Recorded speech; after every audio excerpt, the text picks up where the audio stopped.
Ayan, okay na. Tapos na kaming mamasyal sa Glasswalk. Talagang hanggang ngayon talagang ramdam ko pa yung panginginig ng aking kalamnan dahil nga sa sobrang taas ng Glasswalk na yon, talagang nakaka-nervous siya. Ngayon naman, papunta naman tayo ng dagat.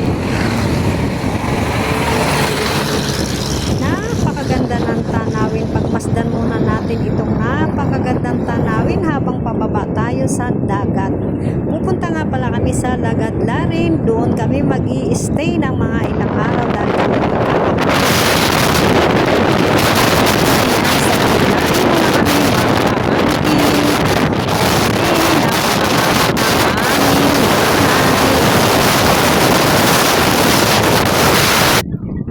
okay, narito na nga kami at syempre isi-set up muna namin yung aming tent. Pagtutulungan na nga pala namin mag-asawa ang pag-set up nitong aming tent.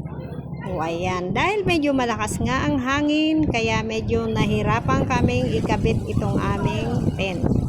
O ayan. Ayan, talagang nililipad siya dahil sobrang lakas ng hangin. Pag tanghali dito hanggang hapon malakas ang hangin. O ayan, 'di ba? Nililipad talaga siya.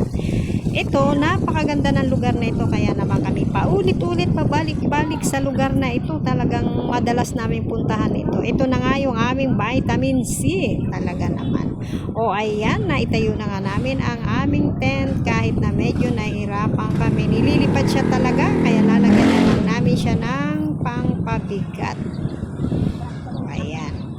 Okay, tapos na. Okay, kain na tayo. Ng tent. Ngayon naman kami kakain na. Okay, pagkakain ng tanghalian, syempre naisipan ko naman maglakad-lakad yan sa Dalampasigan. O, di ba? Napakaganda at napakaputi ng buhangin.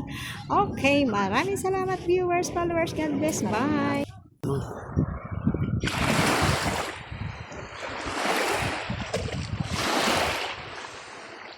Di ka na.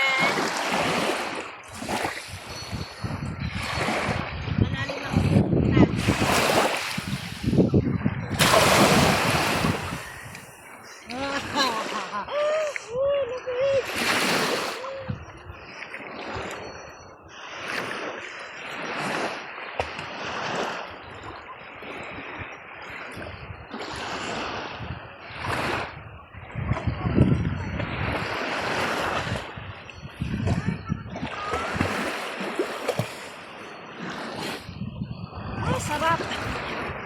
Sarap, ang lamig.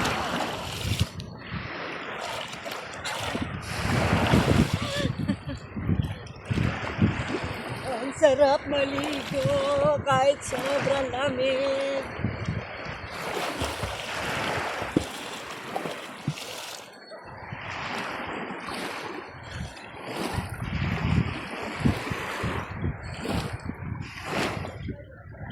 Ha ha ha!